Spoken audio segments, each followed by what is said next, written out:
आज हम पढ़ेंगे चैप्टर 8 द बियर स्टोरी। तो इस चैप्टर में एक बियर की स्टोरी बताई गई है, एक बियर की लाइफ के बारे में इसमें बताया गया है। तो इसमें जो ये 3 पॉइंट हैं ये देखिए आप। The lady in the manor house had a bear as a pet. एक लेडी होती हैं, वो एक मैनर हाउस, एक पुराने घर में रहती हैं, उन्होंने एक बियर को पालतू बना रखा था। इट वॉज, सेकेंड पॉइंट है, it was a most friendly bear who loved vegetable apple and honey. ये जो बियर था ये बहुत ही फ्रेंडली था और इसको बहुत ज़्यादा सब्जियां, एप्पल और हनी पसंद थे। थर्ड पॉइंट है इसका, he roamed freely during the day. वह दिन में बिल्कुल स्वतंत्र घूमता था, but was put on the chain at night. लेकिन रात को उसको चेन में बांध दिया जाता था। फिर है, स्टोरी शुरू होती है। There was once a lady who lived in an old manor house on the border of a big forest. एक बार एक लेडी होती हैं जो कि border of a big forest, एक बड़े जंगल के किनारे पर एक पुराने घर में रहती हैं। This lady had a pet bear she was very fond of. इस लेडी का एक पेट होता है बियर, उसको ये बहुत प्यार करती हैं। It had been found in the forest half dead, hungry, so small and helpless that it had been to be brought up in a bottle by the lady and the old cook. जब it had been found in the forest, ये जो भालू का बच्चा था ये उस lady को जंगल के बीच में मिला था। हाफ डेड, ऐसा मिला था जैसे कि ये आदमी मरा हो। हंगर, ये ना भूखा था, और ये इतना छोटा था और बड़ा हेल्पलेस था कि इसको, ये जो लेडी होती हैं और इनका जो ओल्ड कुक होती है, यानी कि जो इनकी कुक होती है, वो भी इसको बड़े दोनों को इसको जैसे बोतल में ला सकें, इतना ये छोटा सा बीमार इनको मिला था। This was several year ago. ये बात बहुत पुरानी है, सेवरल ईयर यानी बहुत पुराने समय की बात है ये। Now it had grown up a big bear. अब ये बहुत बड़ा हो चुका है। So big and strong that he could have slain a cow. ये इतना बड़ा हो चुका है कि किसी गाय को मार सकता है ना। स्लेन, स्लेन माने होता है मारना, ये किसी भी गाय को मार सकता है। And carried it away between his two paws if he had wanted to. और ये इतनी बड़ी गाय को भी अपने दोनों पंजों में दबा सकता है अगर ये ऐसा चाहे तो, है ना। But he did not want to, लेकिन वो ऐसा नहीं करता। He was most amiable bear who did not dream of harming anybody. लेकिन ये जो बियर था ये बड़ा ही एमिएबल था। एमिएबल का मतलब होता है प्रसन्नचित्त, कि ये किसी को हार्म करने के बारे में सपना भी नहीं देख सकता है, चाहे वो मैन हो, चाहे कोई बीस्ट हो, चाहे वो जानवर हो। He use to sit outside his kennel and look with his small intelligent eyes most amicably at the cattle grazing in the field near by. वह अपनी कैनल, कैनल यानी इनका जो, इसका जो घर बना रखा था उसे कैनल बोला है, वहाँ पर उसके गेट पर बैठा रहता था और चुपचाप अपनी इंटेलिजेंट आई से ये बड़े खुश होकर जो कैटल होते हैं, कैटल को देखता रहता है। कैटल क्या होता है? पशुओं का झुंड। Grazing in the field near bye, जो बराबर वाले खेत में या मैदान में जानवर ग्रेजिंग करते होते हैं, उनको बड़े इनोसेंट आइज से देखता है। The 3 Shaggy mountain ponies in the stable knew him well and did not mind in the least when he shuffled into the stable with his mistress. 3 shaggy mountain ponies, ये जो पहाड़ियों की चोटियों पर 3 जानवर थे वो रहते थे और वो इस बियर के बारे में जानते थे जो कि अपनी मिस्ट्रेस के साथ रहता था। The children use to ride on his back and had more than once been found asleep in his kennel between his two paws. ये जो चिल्ड्रन थे, ये इसके ऊपर, बच्चे जो इसके कमर पर घूमते सवारी करते थे, और कभी कभी तो कुछ बच्चे इसकी कैनल में भी पाए गए। बिटवीन हिज टू पाव्स, इसके जो 2 पंजे थे उन पंजों के बीच में बच्चे सो जाया करते थे, और इसके कमरे यानी कि जिसका कैनल बनी हुई थी उसमें भी बच्चे सो जाया करते थे, यानी कि बच्चों को कभी भी नुकसान नहीं पहुंचाता था। The 3 dogs loved to play sort of games with him. 3 कुत्ते थे, वो उसके साथ कई तरह के गेम खेला करते थे। Pull his ears and his stumps of a tail, कभी उसके कान खींचते थे, कभी उसके पूंछ खींचते थे।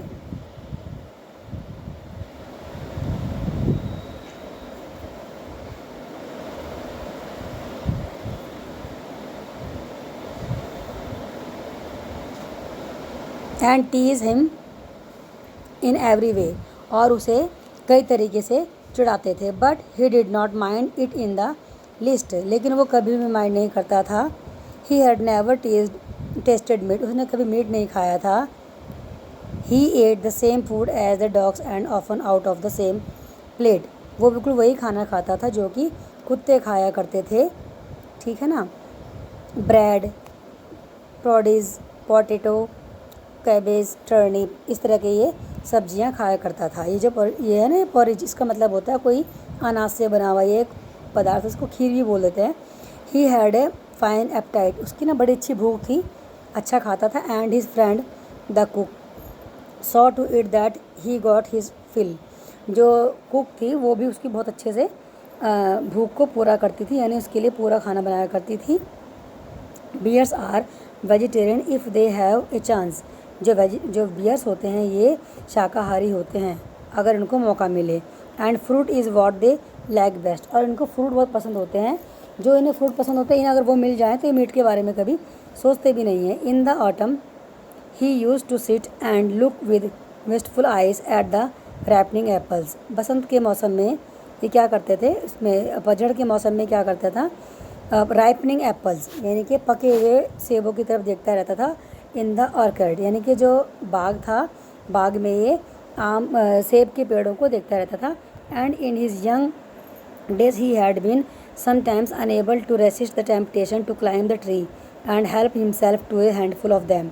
जब भी छोटा था तो इसने कई बार उस सेब के पेड़ पर चढ़ने के अपने उस इच्छा को इसने पीछे रखा, यानी कि इसका बहुत मन किया कि ये इस पेड़ पर चढ़े और सेब खा ले, हैंडफुल ऑफ दैम यानी हाथ में भर के ले ले, लेकिन इसने अपने इस टेम्पटेशन यानी लालच को दूर रखा। Bears look clumsy and slow in their movement, हमें लगता है कि जो बियर्स होते हैं ना ये स्लो इन देयर मूवमेंट्स, बहुत धीरे धीरे चलते हैं। But try a bear with an apple tree and you will soon find out that he can easily beat any school boy at that game. अगर तुम किसी बियर को एप्पल के पेड़ के पास देखो तो तुम जान जाओगे कि ये जो बियर होते हैं ये किसी भी स्कूल बॉय को बड़े आराम से बीट कर सकते हैं, यानी कि ये इतना तेज़ भागते हैं किसी को भी हरा सकते हैं।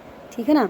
Now he had learn that all it was against the law, लेकिन इसे पता था कि ये सब लॉ के अगेंस्ट है, यानी कि इसे सेब नहीं तोड़ने थे बिना किसी परमिशन के। But he kept his small eyes wide open for any apples, लेकिन वो लगातार सेबों को देखता रहता था। That fell into the ground, जो कि ग्राउंड पे गिरे तो वो उठा ले।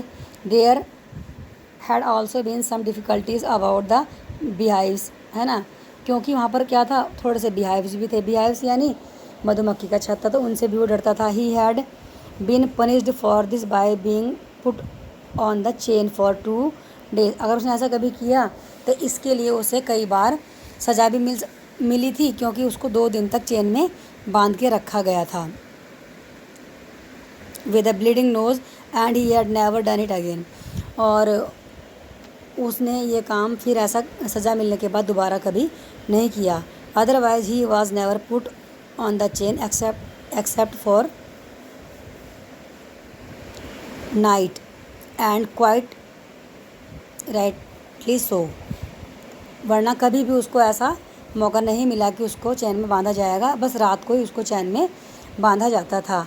For a bear like a dog is apt to get somewhat ill tempered if kept on the chain and no wonder, क्योंकि जो बियर हैं इनको अगर चैन में बांध दिया जाए तो इनको साथ ये बुरा व्यवहार माना जाता है, तो जब ये कुछ गलतियाँ करें तभी इनको चैन में बांधा जाता है। ठीक है ना। अब हमारा नेक्स्ट देखिए, he was also put on chain on Sunday, उसको संडे में भी चेन में बांधा जाता था।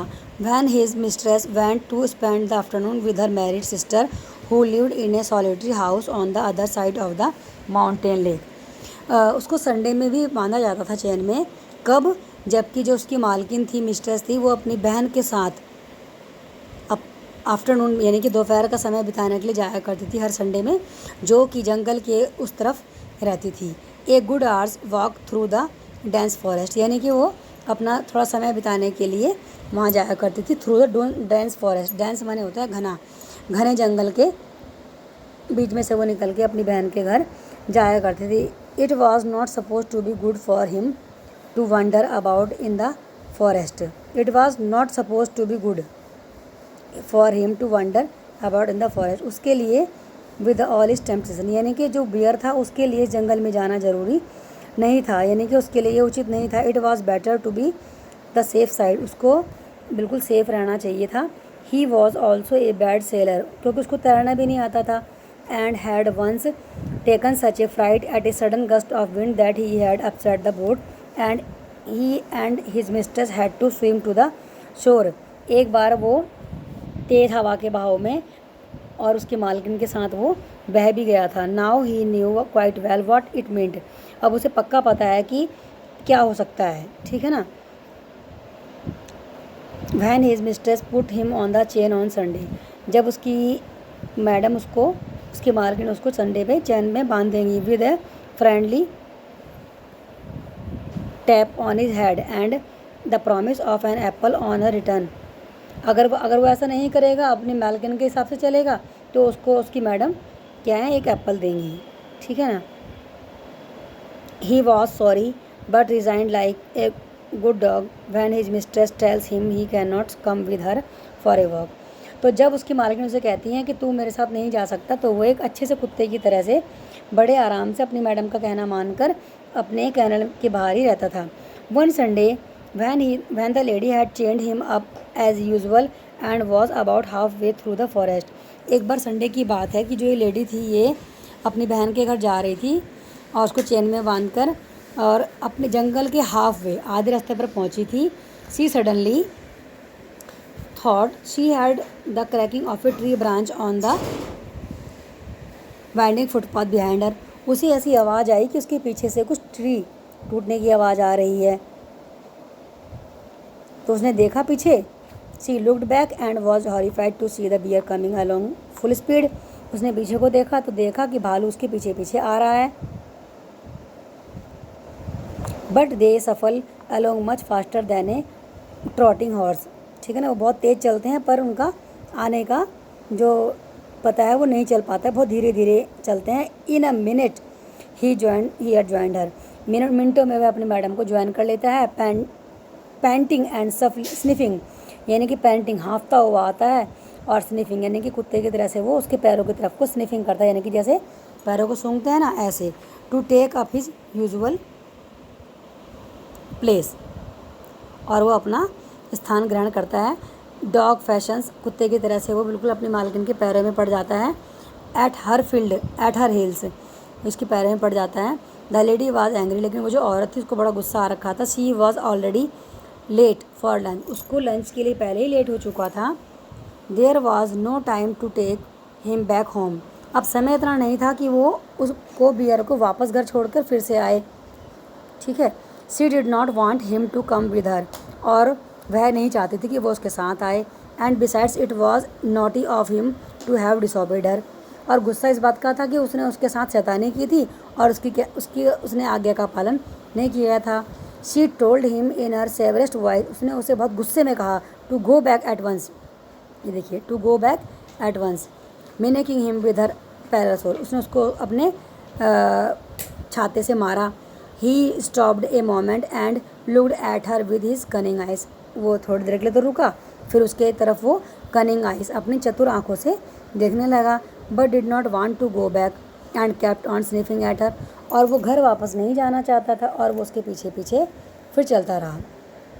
When the lady saw that he had even lost his new collar, she got still more angry, और जब लेडी ने देखा पीछे को मुड़ के कि जो बियर के गले में उसने कॉलर डाल रखा था, न्यू कॉलर यानी पट्टा, बियर के गले में जो नया पट्टा डाल रखा था वो भी उसने खो दिया है, तो उसे और ज़्यादा गुस्सा आया।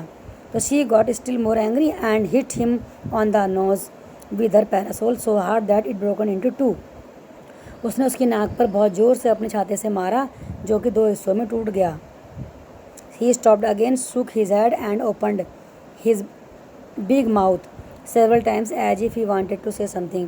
वो रुका, फिर उसकी तरफ को देखने लगा, कई बार देखा और ऐसे देखा कि वह उससे कुछ कहना चाहता हो। Then he turned round and began to shuffle. और तब वो मुड़ा और चलने लगा। Back the way he had come, stopping now and then to look at the lady till at last she lost sight of him. और वो भालू उस मैडम को अपनी देखता रहा, चलना तो बंद कर दिया, और जब तक उसको अपनी मैडम का चेहरा दिखता रहा, जब तक देखता रहा, फिर वो अपने घर आ गए। When the lady came home in the evening, जब वो लेडी शाम को अपने घर आई, the bear was sitting in his usual place outside his kennel looking very sorry for himself. जो ये भालू था, ये अपने स्थान पर बैठा हुआ था अपने कैनल के बाहर चुपचाप, और अपनी मैडम का इंतज़ार कर रहा था, और ऐसा लग रहा था जैसे कि ये सॉरी फील कर रहा है। The lady was still very angry, लेकिन उस औरत को बड़ा गुस्सा आ रहा था। She went up to him and began to scold him most severely. वो उसके पास गई और उसे ज़ोर ज़ोर से डांटने लगी। And said he would have to be chained for 2 more days। कहने लगी कि तुम्हें अभी 2 दिन तक दोबारा चेन में बांध कर रखा जाएगा। The old cook who loved the bear as if he had been her son rushed out from the kitchen very angry. वो जो कुक थी, वो उस बियर को अपने बच्चे की तरह मानती थी, अपने बेटे की तरह, भागकर किचन से बाहर आती है और कहती है कि आप गुस्सा क्यों करें। What are you scolding him for missus? Madam, आप इसे किस बात के लिए डांट रही हैं? Said the cook. कुक ने कहा, he has been as good as gold the whole day डे। पूरा दिन भर ये बहुत अच्छा रहा, बड़ा शांत रहा। ब्लेस हिम, इसको प्यार कीजिए। He has been sitting here quite still on his haunches as meek as an angel. ये तो अपने कैनल के बाहर एक एंजल की तरह से रहा, बड़ा शांत स्वभाव से रहा। Looking the whole times toward the gate for you come to back. और देखता रहा कि तुम कैसे वापस, जब तक वापस नहीं आओगी, ये आपका इंतज़ार करता रहा, तो आप इसे मत डांटिए।